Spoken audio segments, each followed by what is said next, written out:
Cuenta regresiva 2112. El programa que analiza las señales de los últimos tiempos y las pone en perspectiva con los acontecimientos de la actualidad. Con ustedes, Cuenta regresiva 2112. ¿Cómo están, queridos televidentes? Es un gusto poder contactarme nuevamente con ustedes a través de este medio. Algunos de ustedes me conocen, mi nombre es Pablo Martini y el nombre de este programa que hoy comienza, como ustedes pueden ver aquí detrás de mí, es la cuenta regresiva, 2112. Para algunos de ustedes tal vez ya al leer solamente estos números, enseguida la mente se transporta a un evento futuro que está siendo de connotación popular. Se está hablando de esta fecha del 21 de diciembre, 21-12, prácticamente todos los días en diferentes medios masivos de comunicación. ¿Por qué? Bueno, porque cierta cultura maya, hace algunos siglos atrás, predijo que para esta fecha, exactamente para este año, algo a nivel cósmico iba a suceder. Hay mucha expectativa con respecto a esto, hay mucha incertidumbre y justamente por este motivo es que nosotros como Iglesia del Señor, como personas que queremos honrar el libro del Señor, la palabra de Dios, queremos también dar nuestra voz hacia la calle, lanzar lo que la Biblia dice, que en verdad no va a ser nuestra voz, sino la voz de Dios, porque es la Biblia, la palabra de Dios. 21-12, la cuenta regresiva,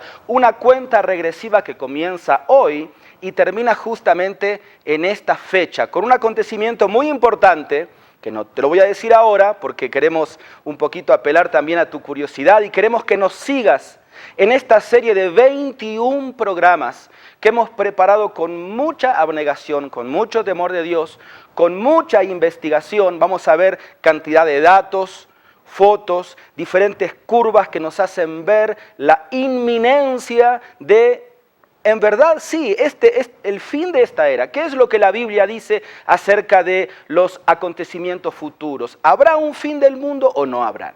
¿Cuál será mi posición con respecto a ese momento? ¿Estoy preparado o no importa estar preparado? ¿Qué es lo que la Biblia dice acerca de las profecías? Hay muchas preguntas. Seguramente no vamos a poder satisfacer toda tu curiosidad, todas tus dudas, pero vamos a tratar en este espacio, a través de este programa 2112, la cuenta regresiva, a poner sobre una mesa de trabajo como esta que está aquí. Vamos a trabajar juntos, vamos a estar leyendo información recopilada, vamos a ver la historia pasada, pero mucho de nuestra historia presente, mucho de lo que está sucediendo ahora. En resumen, lo que queremos lograr a través de esta serie de 21 programas es darte a ti herramientas para que tú puedas mirar las noticias actuales y puedas interpretarlas a la luz de la profecía bíblica. Un autor dijo una vez que el mejor intérprete de la profecía es la misma historia. Tu historia, mi historia, nuestra historia mundial, nuestra sociedad actual, lo que está sucediendo a nivel geopolítico, todo eso queremos de alguna manera ordenarlo poco a poco. Vas a tener que tener mucha paciencia, vamos a ir acomodando piezas como de un rompecabezas y vamos a llegar a una conclusión que debería cambiar tu vida, porque el único propósito de la palabra de Dios es cambiar la vida. No solamente queremos a través de este espacio dar información, porque esto no va a ser un programa noticioso, un noticiero. Tampoco queremos dar una exégesis de libros proféticos, primero porque no nos daría el tiempo, pero sí queremos tomar un poco de todo lo que la Biblia dice, un poco de todo lo que está sucediendo actualmente y poder asombrarnos. Yo creo que esa va a ser la palabra, asombrarnos de ver la exactitud con la que la profecía bíblica, a través del cual el Dios de la palabra ha dado fechas, datos precisos, nombres, lugares, que hoy, ante nuestros propios ojos, se están cumpliendo. Así que va a ser un tiempo muy interesante, van a ser unos programas que estoy seguro que te van a cautivar. Yo te desafío, te animo a que no te pierdas ninguno, que puedas seguir cada día este material que hemos preparado para ti. Y como dije recién, vamos a trabajar juntos, ¿sí? Yo quiero que ahora me acompañes a mi mesa de trabajo, vengas conmigo y vamos a estar viendo todo lo que Dios tiene preparado a través de su libro, porque vamos a usar la palabra de Dios. Es muy probable que tú quieras comenzar ya a partir de este momento a saber cosas, ¿sí? A poder estar viendo cosas del futuro. Es muy probable que tú quieras tal vez decir, bueno, ¿qué es del anticristo? ¿Qué es del 666? Me enteré de esto en la noticia ayer. Bueno, tranquilo, tranquila. Tenemos que ir despacio. Y lo primero que necesitamos hacer es que si tú ingresas a un taller de trabajo, necesitas tomar las herramientas adecuadas. Si tú has estudiado un poquito la Biblia, tú sabrás que tomar herramientas adecuadas para el estudio de la palabra de Dios justamente se llama hermenéutica. Es una doctrina que enseña la utilización de herramientas para una correcta interpretación bíblica. Entonces, primero tenemos que hacer eso. No vamos a ir de lleno a la profecía, no vamos a ir de lleno a las noticias actuales, pero quiero darte algunas herramientas. Si tú estás bien atento hoy, vas a tener lo que necesitas para ir interpretando todo el material que vamos a ir entregando. La hermenéutica de la escatología. Es interesante saber de que este estudio es muy importante. Tú me dirás, ¿por qué es tan importante? Bueno, por algunos motivos que quiero mencionarte. Por ejemplo, la naturaleza humana requiere saber lo que va a suceder en el futuro. Si tú lees ahí en Apocalipsis, por ejemplo, cuando se inicia la revelación de Dios entregada a Juan, dice que Dios ha dado esa revelación para que los hombres, sus siervos, conozcan lo que está por suceder pronto. Además, también nuestra propia esperanza lo requiere. Aquellos que tenemos una esperanza puesta en el retorno inminente de Cristo, necesitamos fundamentar y alimentar esa esperanza con lo que la Biblia dice al respecto. También, en tercer lugar, porque Jesucristo le dio mucha importancia. Tú recordarás, por ejemplo, allí en el Evangelio de San Juan, capítulos 14 al 16, aquel discurso de despedida, que el Señor Jesucristo les dijo, tranquilo muchachos a sus discípulos, me voy, pero me voy a prepararles un lugar y voy a regresar. Y cuando regrese les voy a tomar junto conmigo y les voy a dejar un consolador, una persona que les va a guiar, el Espíritu Santo. Esa persona les seguirá revelando lo que va a suceder pronto. Así que, querido amigo, querida amiga, querido hermano, querida hermana que estás del otro lado de la pantalla, Jesús mismo quiso darse a conocer. Dios mismo quiso revelarse. Es interesante ver, por ejemplo, ahí en la segunda carta del apóstol Pablo a los tesalonicenses, capítulo 2, versículo 5, una iglesia que el mismo apóstol fundó en tiempo récord, solamente en 3 semanas, y prácticamente la mayor cantidad de tiempo la dedicó a enseñar esto que vamos a estudiar juntos, la escatología. Alguien hubiese dicho, pero Pablo, tienes solamente 3 semanas, ¿por qué mejor no hablas de seguridad de salvación, de vida cristiana, de obediencia de los hijos a los padres? El apóstol Pablo dijo, es importante que comprendamos las cosas que van a suceder de aquí en adelante. Así que hay muchos motivos para poder estudiar este tema tan importante. Ahora, ¿cómo? ¿Cómo poder estudiarlo? O sea, si me pides que abra el libro de Apocalipsis, lo empiezo a leer y enseguida me pierdo. Si me pides que me ponga a leer las profecías de Amós, de Abdías, de Isaías, de Habacuc, para mí no entiendo nada. Si tú me pides que trate de interpretar los pasajes escatológicos del libro de Daniel, no entiendo. ¿Cómo puedo hacer? Bueno, seguimos dando herramientas. Algunas herramientas que te van a servir y quiero que tomes nota. En primer lugar, interpretar correctamente las palabras. ¿En qué sentido? En el sentido literal. Por ejemplo, en libros proféticos, como el caso de Apocalipsis, hay mucho escrito figurado, es verdad. Pero la misma Biblia debe autorizarte para aplicarle a una palabra o a una frase o a un texto un segundo sentido figurado. Siempre el primero debe ser el literal. Por ejemplo, cuando los ángeles le anunciaron a Abraham proféticamente que sobre Sodoma y sobre Gomorra iba a caer fuego y azufre, ¿qué cayó? Fuego y azufre. Cuando, por ejemplo, Dios le dijo a Noé, aquel hombre tan sabio, ¿no es cierto?, que iba a caer agua sobre la tierra en forma de lluvia, cosa que nunca sucedió. ¿Qué cayó? Agua. Y así podemos interpretar las profecías de una manera literal. Si tú te metes a darle un segundo significado a las palabras, te metes en un laberinto bastante peligroso. A veces la hay, a veces las tiene, pero la misma Biblia te debe autorizar para darle un sentido figurado. Así que esto lo quise poner en primer lugar porque es muy importante. Interpreta gramatical y literalmente la palabra, obviamente, en el contexto histórico y cultural que fue dicho cuando el escrito sagrado, el escrito profético, fue narrado, fue redactado. En segundo lugar, interpreta el contexto histórico. Nosotros dijimos, y vamos a repetir varias veces en este programa, que la historia es la mejor intérprete de la profecía bíblica. Vamos a ver algo de historia. Yo te confieso que cuando comencé a preparar este material, me di cuenta cuán poco sabía de historia. Y yo quiero decirte algo en este momento. Si realmente te gusta, te apasiona, te fascina la profecía bíblica, yo te animo a que consigas un libro de historia, aunque sea un poquito gastado y un poquito viejo, de tus hijos, de tus hijas que dejaron ahí en la escuela, y comiences a repasar un poquito los grandes movimientos geopolíticos a nivel de la historia, porque necesitas saber. Te vamos a ayudar porque vamos a mostrar algo, pero también debes interpretar el contexto histórico. En tercer lugar, debemos interpretar en armonía con todo el programa profético, con todo el panorama profético. No puedes concentrarte exclusivamente en un segmento de la profecía bíblica e interpretarla aislada del todo de la profecía bíblica.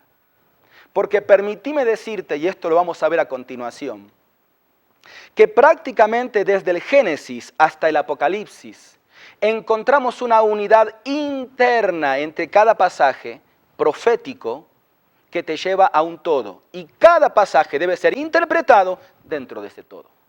Este es un principio muy importante.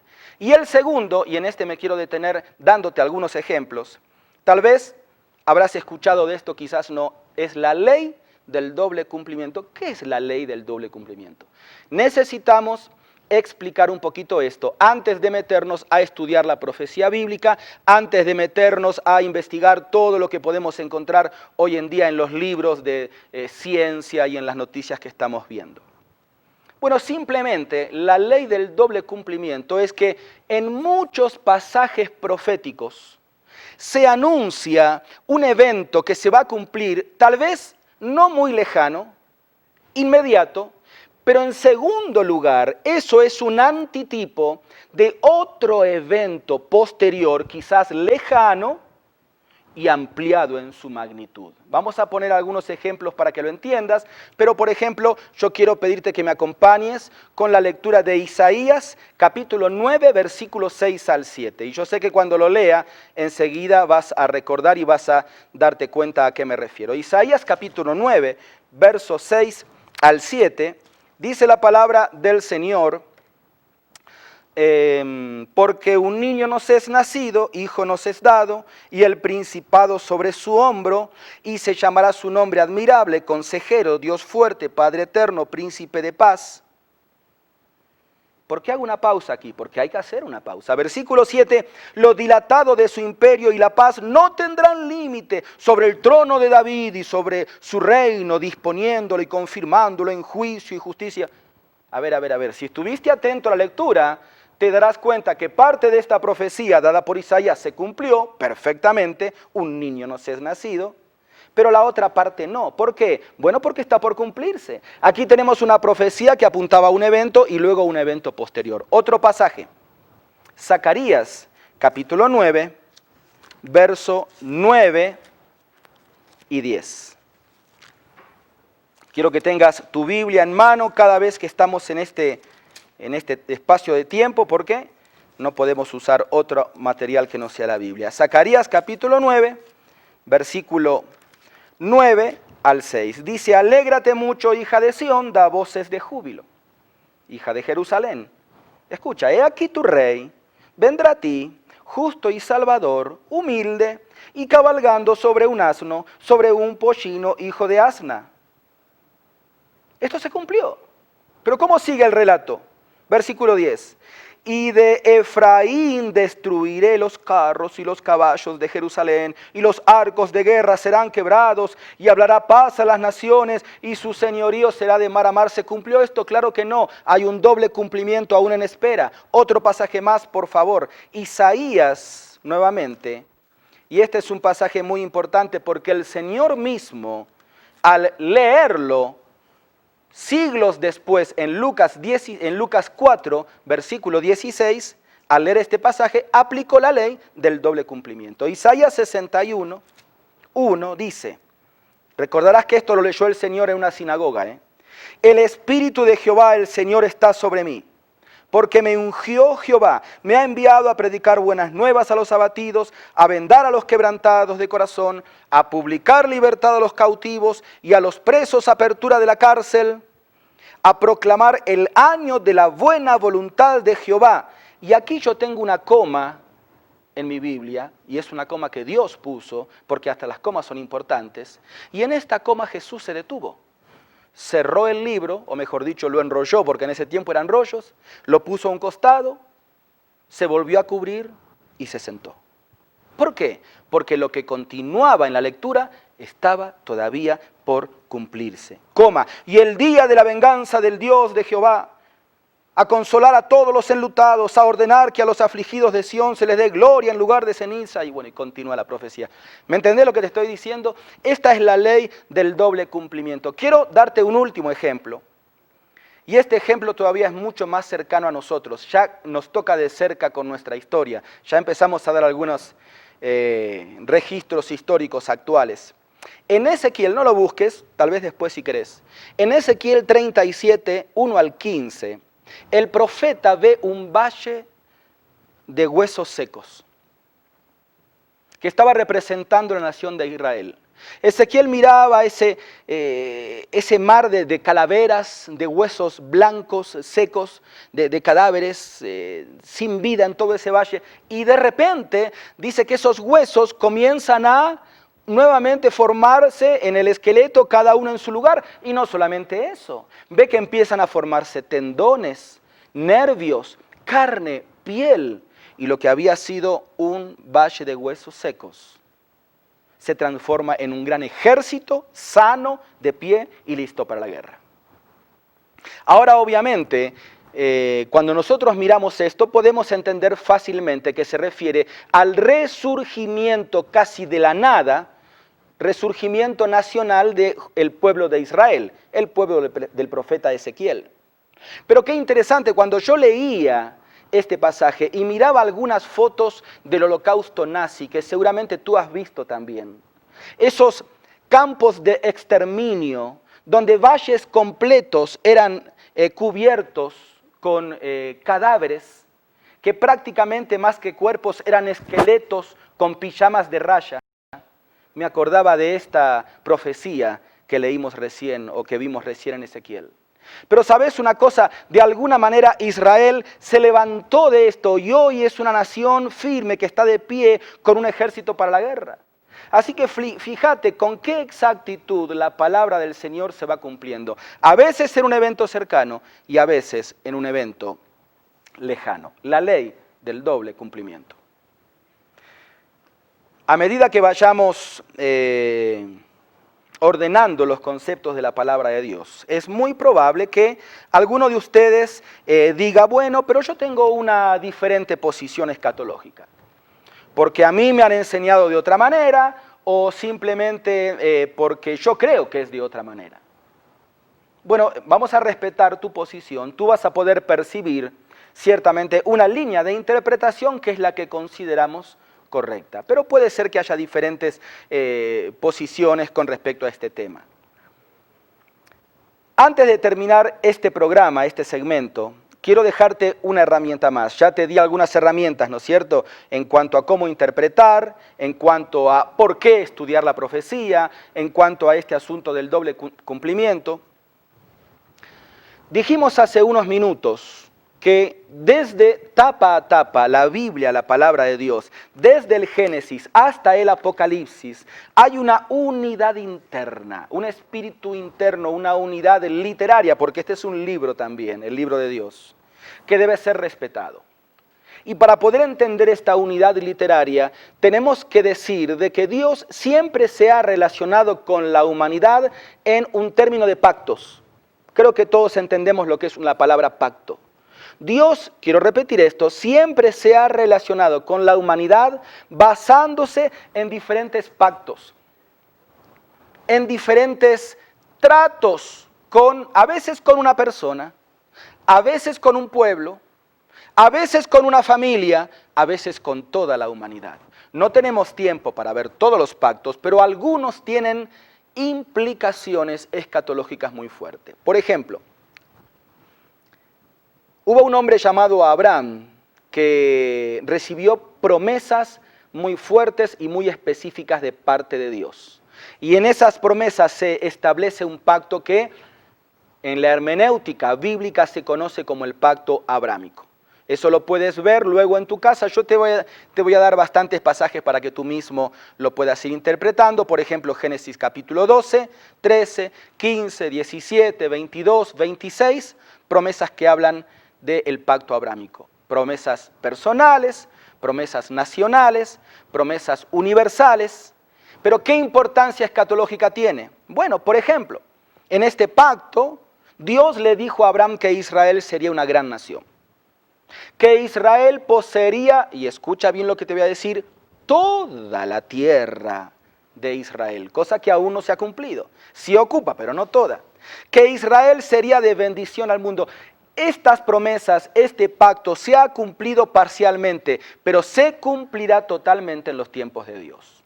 Saltando algunas generaciones, nos encontramos con otro pacto a otra persona, el pacto palestino, dado de alguna manera a Josué, pero que es una reconfirmación del pacto que antiguamente se le había dado a Moisés, el pacto mosaico. Y eso lo puedes ver también en Deuteronomio, capítulo 30, versos 1 al 10. ¿Qué importancia escatológica tiene este pacto? Bueno, se dice que cuando Israel se convierta, iba a recibir el cumplimiento de las promesas de Dios. Israel aún no se ha arrepentido. Tú dirás, pero si es el pueblo de Dios, aún no se ha arrepentido, eso es futuro. La desobediencia y el pecado de Israel iban a postergar el cumplimiento de ese pacto. Eso es lo que ha sucedido y lo que está sucediendo. Y el último pacto que quiero decirte rápidamente es el pacto davídico, con el gran rey David, donde Dios le prometió un reino y un rey descendiente de David. Esto tampoco se ha cumplido, parcialmente en el tiempo de David, pero en un tiempo futuro, en el gran descendiente de David, Jesús mismo, que va a reinar en Jerusalén, en el trono de David, sobre toda la tierra. Quiero dejar para el próximo programa el nuevo pacto. Vamos a dejar aquí, yo quiero despedirme de ustedes y espero que este tiempo que hemos estado juntos no te haya sido aburrido, no te haya cansado, no te haya sentido, no satisface mis expectativas. No es lo que yo pensaba. Yo pensé que me iban a dar un montón de noticias, te las vamos a dar, pero necesitamos darte herramientas para que sepas trabajar. Y quédate con esto último que dijimos, Dios es un Dios de pactos. Y así como hizo pactos con muchas personas, quiere hacer un pacto especial contigo. Un pacto basado en la sangre de su Hijo. De esto vamos a hablar con más detalle en el próximo programa. Pero en ese pacto Dios quiere enseñarte las cosas que están por venir. Así que yo te animo que sigas en sintonía con nosotros. Yo te animo que tú mismo en ese espíritu de investigar comiences ya a leer, como dijimos antes, un poquito de historia, estos pasajes que no tuvimos tiempo de leer, que los empieces a repasar. Anímate a leer el libro de Apocalipsis, aunque sea léelo, no te va a comer, no es un libro tan difícil y vamos a ir avanzando poco a poco. Esto fue Cuenta Regresiva 2112, el programa que analiza las señales de los últimos tiempos y las pone en perspectiva con los acontecimientos de la actualidad. Cuenta Regresiva 2112.